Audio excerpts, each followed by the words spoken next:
Baik, kita berjumpa lagi dalam mata kuliah UI UX ya, UI UX. Materi yang ketiga ini kita akan membahas tentang alur kerja ya, intinya alur kerja. Jadi bagaimana nanti seorang UI UX designer itu membuat tahap-tahapan yang akan dilakukan sampai ke tahap akhir menuju ke pengembangan sebuah produk atau sebuah aplikasi.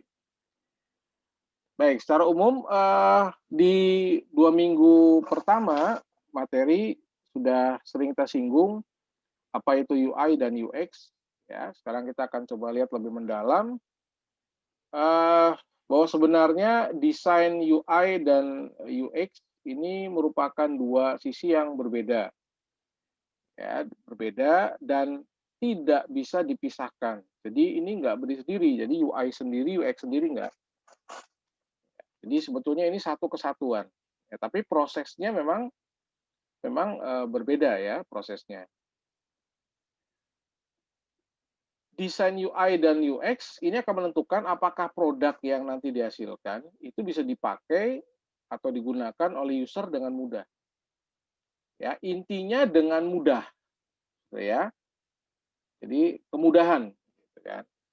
Kemudian, kemudahan penggunaan akan menambah apa, kepuasan dari pelanggan atau user yang menggunakan produk tersebut.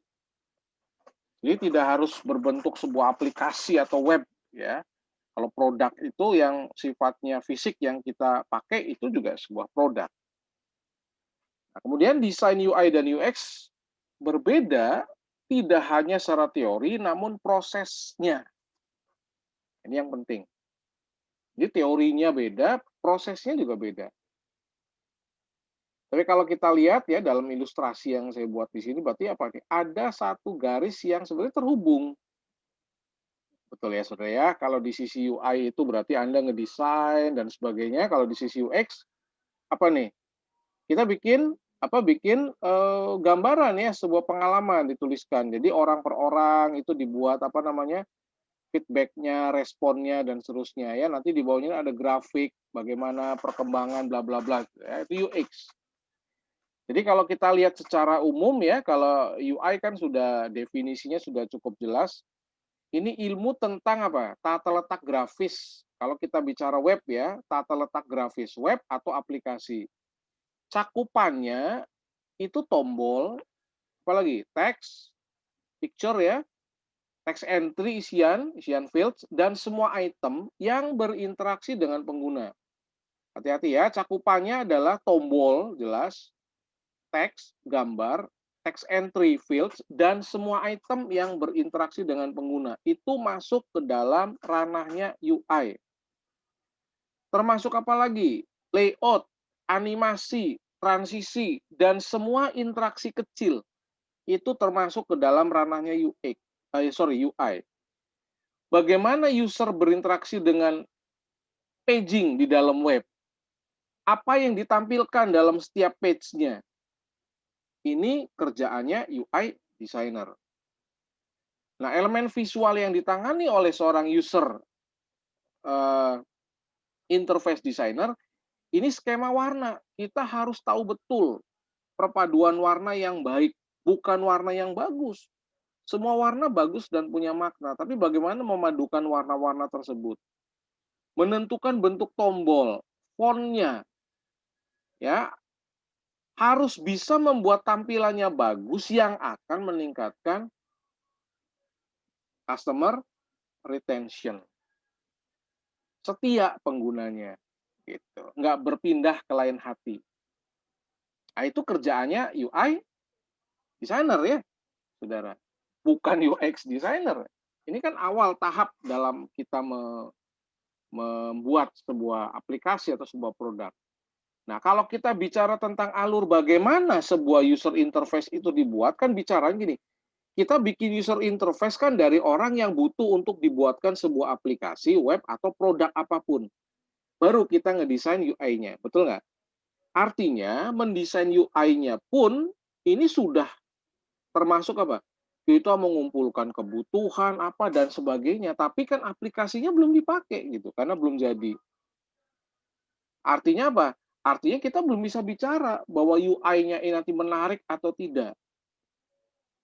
Butuh implementasi, butuh experience, baru nanti kita bisa bicara tentang UI UX designer.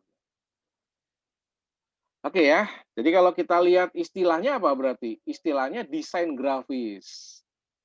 Ya, yang peduli estetika ya. Ada bidang desain komunikasi visual. Sebetulnya kalau kita lihat ada visual design ya. Kemudian apa? Interface design, grafik. Lalu ada apa? Ikonografi. Ikonografi itu bagaimana kita bisa menggunakan icon yang tepat di dalam user interface kita. Icon tahu ya? Simbol-simbol tuh icon. Itu namanya ilmunya ikonografi dunianya. Nah, ini pekerjaannya nggak mudah, saudara, sebetulnya. Tampilan web atau aplikasi nantinya akan merefleksikan apa? Goals, karakter, terus kepribadian yang diinginkan. Tiap desain itu, ya, tiap user interface itu ini, saudara, isinya nih.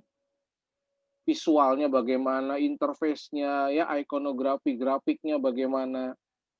Dan memastikan setiap elemen kecil atau besar menyatu dengan baik untuk menciptakan estetika dan tujuan. Kalau kita bicara ruang desain ya, kalau di desain ilmu desain interior itu yang dilihat bukan cuma ruang tamu gitu ya, misalkan ruang tamu itu yang dilihat bukan mahalnya kursi, mahalnya meja, mahalnya aksesoris yang ada, tapi bagaimana tata letaknya, betul ya saudara ya? Bagaimana si perabot itu menyesuaikan dengan ukuran ruangan, warnanya bagaimana? Bagaimana ruangan sempit bisa kelihatan jadi luas. Ruangan yang luas tidak terlalu banyak ruang kosong yang tidak terpakai. Lah itu estetika. Nah. Baik. Kemudian sekarang UX. Jelas ya saudara ya. Ini dari ilustrasi yang saya gambarkan ini 1, 2, 3, 4, 5, 6, 7. Ini semuanya adalah masukan-masukan yang diterima saat apa? Produk atau aplikasinya sudah digunakan. Kalau belum digunakan, UX designer nggak ada kerjaan. Nah, ini kan desain UX adalah orang yang bikin produknya jadi bermanfaat dan memvisualisasi user flow. Menjadi desain produk yang teruji dan indah. Jadi kudu dapat pengalaman dulu dari user flow-nya. Makainya bagaimana ya? Nah, ini harus kerjasama, saudara. Dia nggak bisa sendiri nih ya. Dengan tim lain mencari titik temu antara kebutuhan, ya, tujuan bisnis, dan teknologi yang bisa digunakan. Dari pengalaman ya kita lihat ya, saya berulang-ulang membicarakan tentang situasi pandemik yang ada sekarang. Ya, kita bisa bayangkan. Situasi pandemik yang ada sekarang itu apa? Memaksa kita, betul ya? Memaksa kita untuk apa, Saudara? Membuat terobosan-terobosan, betul nggak? Ya, membuat terobosan-terobosan. Terobosan-terobosan yang bagaimana? Gitu. Terobosan-terobosan di mana kita membuat atau menciptakan sesuatu dari pengalaman selama pandemi. Gimana tiket nggak usah ditekan tombolnya, cukup melambaikan tangan, tiketnya keluar. Ya, itu pengembangan bukan? Pengembangan. Ya, sensor tubuh gimana supaya nggak ada petugas yang di depan, cukup ya kita melototin layar, tangkap. Betul ya? Nah, titik temunya akan dijadikan sebuah produk yang bermakna, berguna, dan menyenangkan, saudara. Seperti namanya, desain yang dibuat oleh UX menentukan mudah atau sulitnya user experience atau interaksi dengan web. Kalau kita gambarkan dengan web. Orang pakai web sulit, dia nggak akan pakai. Saudara. Orang belanja online ya, coba belanja online. Belanja online kan sampai banyak ya. Apa, Topet ya, Lazada. Nggak tahu nih, Anda sering pakai yang mana ya. Kalau saya bukan endorse ya, Topet yang masih sering, Shopee mungkin ya, Shopee, Topet lah, kalau Bukalapak jarang ya, tapi itu yang saya lihat, makainya cukup mudah dan itu bukan tanpa pengembangan, Saudara. Mereka terus melakukan pengembangan, bagaimana ya supaya, aplikasi online saya semakin lama semakin memudahkan user-nya, penggunanya. Aplikasi Gojek. Gojek pertama kali muncul dengan yang Anda lihat sekarang beda jauh. Ya, begitu banyak kemudahan-kemudahan yang membuat apa namanya, membuat kita apa namanya, dimudahkan dan senang makainya. Nah, membuat wireframe atau mendesain mockup, gitu ya, desain kasarnya tuh, Saudara ya. Nah, itu adalah salah satu kemampuan dasar yang harus dimiliki oleh seorang desainer. Jadi kalau Anda pengen nantinya berkiprah di UX designer, ya otomatis harus punya kemampuan itu. Ya, desainer harus ada titik temu, karena itu seorang UX designer harus belajar tentang apa nih? Marketing, ya, data analitik, Saudara. Kita nggak bisa cuma jago ngedesain doang, nggak bisa. Ya. Jadi ada ilmu-ilmu lain yang harus mengiringi kita untuk kita bisa menjadi user experience designer yang handal. Ngikuti perkembangan teknologi untuk memaksimalkan, ada tools baru nggak, ada tools baru nggak, ada tools baru nggak. Ya, kemudian karena itu desain yang mendesain digunakan pengguna, desainnya paling tidak harus memahami sedikit tentang perilaku pengguna, ya, dan user research. Sulit, tapi bukan berarti nggak bisa. Ya, startup, ya, ada startup, ya, banyak akhirnya harus belajar multidivisi. Nggak bisa dia cuma jago di coding, nggak bisa. Anda boleh jago ngoding, gitu ya, tapi kalau Anda nggak ngerti tentang strategi bisnis dan sebagainya, kita nggak tahu keinginan orang yang punya duit yang membayar Anda untuk membuat aplikasi. Orang yang punya duit akan lebih senang untuk apa? Nyari orang yang memang juga menguasai sedikit tentang strategi bisnis, strategi perusahaan, itu lebih dicari. Betul ya? Nah, itu kan knowledge-nya kan akan membantu ya perkembangan kita gitu ya di kemudian hari. Oke, ini alur kerja ya, Saudara ya. Alur kerja. Alur kerja bicaranya sederhana sebetulnya ya. Berdasarkan penjelasan sebelumnya, UX mendesain bagaimana UI bekerja. Mendesain gimana UI bekerja. Sementara UI mendesain bagaimana user interface ditampilkan. Ya, jadi ini berkesinambungan, Saudara. Nggak bisa berdiri sendiri. Cukup jelas ya. Nah, UX itu akan mengerjakan application flow. Tombolnya beroperasi, user interface-nya efektif enggak. Semua UI menentukan apa? Elemen user interface tersebut yang ditampilkan. Awas, tampilan, intinya tampilan. Kalau tim UX itu apa?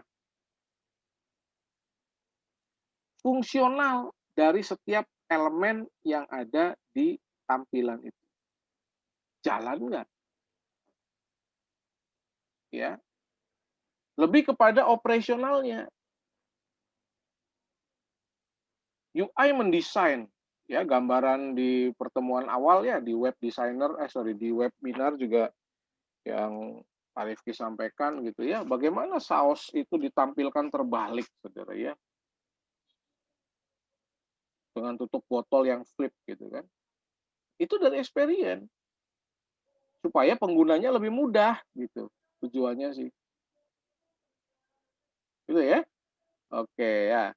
Jadi contoh ya, ketika dalam proses desain UI UX diputuskan akan nambah tombol di salah satu halaman web. Ini perubahannya bisa juga akan merubah apa? Merubah fungsi, bentuknya atau size-nya. Letak tombol ya. Kemudian tim UX-nya apa? Menentukan desain supaya sesuai dengan tata letak yang baru. Ini. bekerja sama.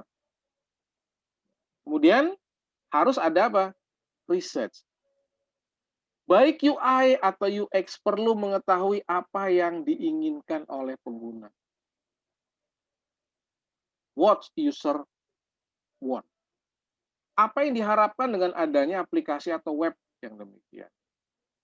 Karena nggak ada produk yang langsung sempurna dalam sel pembuatan. Ya, hati-hati. Kita bikin produk nih. Pabrik mobil besar, pabrik motor besar itu melakukan riset. Ya, itu banyak yang di-recall, ditarik lagi. Kenapa? Kesalahan satu unit fungsi saja, peralatan, itu bisa tarik lagi tuh produk. Bukan ribuan lagi, jutaan produk katakanlah sudah tersebar seluruh dunia, bisa tarikin lagi itu, saudara. Ya, jadi nggak main-main. Maka penelitiannya akan berlangsung secara apa? Cycle, berulang-ulang. Nah, ini ya, poin 3 nih. Penelitian bisa dilakukan dengan menggunakan I/B testing dengan memberikan tampilan yang berbeda. Maksudnya apa? Ngerti nggak maksudnya? Jadi EMB adalah kita bikin dua aplikasi, aplikasinya sama, tapi tampilannya beda, saudara. Lempar ke user. Nah, nanti dilakukan research.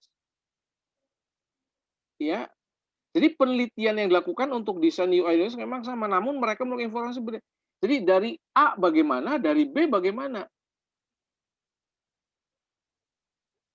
Sengaja dilempar produk yang berbeda, saudara. Kenapa? Karena keinginan user tidak selalu sama.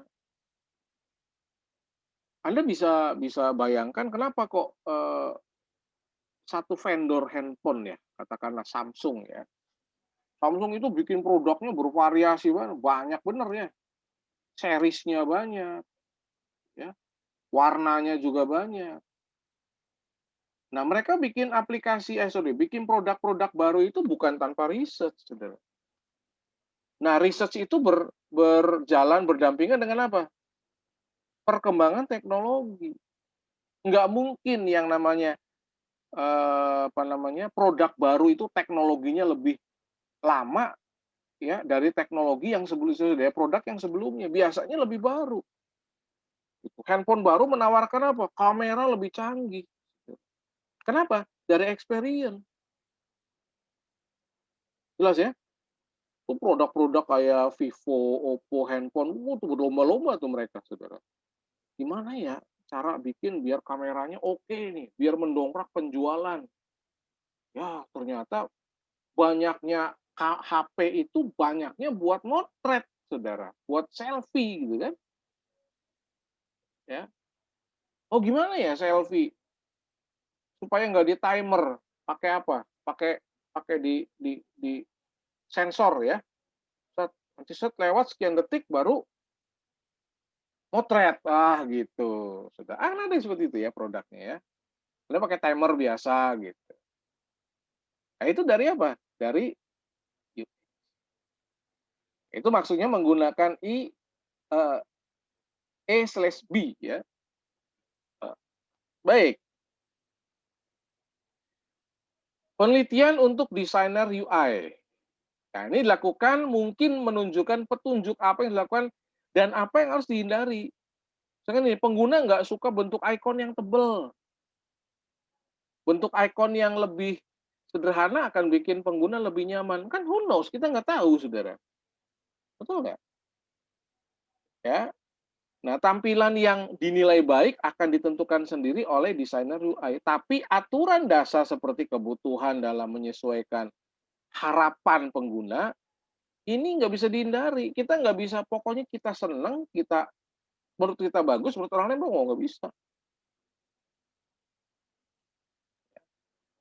Semua UI designer pasti pengen apa? Tampilan yang unik gitu ya, yang mudah diingat. Tapi apa? Harus tetap diseimbangkan dengan memastikan pengguna memahami tujuan sama yang elemen dari layar. Jadi yang kita masukin ini untuk nge-save loh. Penggunanya harus tahu bahwa tombol itu buat nge-save. Contoh gampangnya seperti itu. Oke ya. Nah, kemudian penelitian buat UX designer ya. Tertarik dengan apa? Penelitian yang berhubungan dengan user expectation. Ekspektasi dari pengguna. Penggunanya puas nggak? pakai produk saya. Ya. Semua pengalaman dan interaksi pengguna menggunakan tentang bagaimana seharusnya aplikasi dijalankan. Kalau seorang user experience nggak familiar ya dengan ekspektasi pengguna, mereka bisa sih bikin apa? Menurut mereka logis, tapi ternyata nggak sesuai. Hati-hati, bisa ditinggalin tuh produk. Dan saat user itu memberikan penilaian yang negatif, ya, respeknya negatif, itu bisa membahayakan bagi produk-produk selanjutnya. Wah, produknya vendor ini pasti nggak enak makanya, pasti susah, pasti rumit. Dari pengalamannya dia menggunakan satu produk, ya, produk Anda beli HP produk A, Anda puas nih, cuma muncul teknologi baru, ya, biasanya nih survei bilang dia akan beli lagi produk dari vendor yang sama. Dia nggak akan cari merek lain, sekalipun merek lain lebih murah. Kenapa? Karena experience-nya dia udah puas pengalamannya, udah familiar gitu dengan user interface-nya. Wah, udah gampang lah saya cara makainya, entar saya beli produk yang baru, wah bingung lagi tampilannya. Ini ya, nah ini hal-hal ini yang memang, mau nggak mau harus dipikirkan dalam dunia UI UX designer. Kita nggak bisa berpikir yang penting kita jago membuat tampilan dan semua, nggak bisa. Kita betul-betul harus memahami kebutuhan user, itu yang penting. Ya, karena yang pakai produk kita kan user, bukan kita sendiri, pelanggan kita. Jelas ya? Nah, ya, penelitian untuk UX ya. Kalau desainer ingin bikin yang berbeda, ya harus memiliki alasan yang jelas ya. Create sesuatu yang berbeda. Ya, menciptakan sesuatu yang berbeda akan menyebabkan penggunaan melakukan kesalahan yang sama berulang-ulang. Merasa nyaman mengklik 2 kali untuk buka folder dan sekali klik untuk milih. Contoh ya gampang. Jadi sesuatu yang emang udah oke ya kita nggak bisa ubah. Betul ya? Bikin folder cukup klik sekali, kan tadi klik 2 kali ya. Nah, kita mau ubah nggak? Nah, gimana experience-nya? Nyaman nggak kalau kliknya cuma sekali? Contoh, ada yang nggak nyaman, gitu. Nggak semuanya nyaman. Oke? Nah, kesimpulannya apa? Seorang desainer UI akan menentukan tampilan sebuah web atau aplikasi, sementara UX bertugas menentukan bagaimana web atau aplikasinya beroperasi. Keduanya sama-sama bertugas untuk membuat user interface. Jadi nggak bisa berdiri sendiri, saudara. UI itu gambarnya, UX itu ngeksplornya, kira-kira kayak gitu ya. Oke ya, jadi gimana semua elemennya saling berhubungan, menciptakan user interface yang efektif dan mudah digunakan ya. Research ini penting untuk dilakukan, baik untuk UI atau untuk UX ya. Keduanya perlu apa? Perlu informasi yang cukup untuk bikin web atau aplikasi yang efektif. Apakah Anda tertarik ya dengan UI UX? Karena seorang programmer nggak akan lepas dari sini. Bisa jadi UI UX mereka bukan programmernya. Ya mereka betulan UI UX designer. Tapi kan akan ditranslasikan, betul ya Saudara ya? Ditranslate ke bahasa pemrograman untuk dieksekusi. Ya bayangkan ya, kalau programmernya jago UI, jago UX, wah matang bener ya. Banyak dicari Saudara. Ya, tapi memang kan talentnya orang semua nggak sama ya. Ada yang memang saya sih nggak mikirin experience, pokoknya perintahnya apa saya buat. Oh gambarnya harus begini, tombol gimana cara bikinnya lah itu kemampuannya programmer, saudara. Explore UX itu.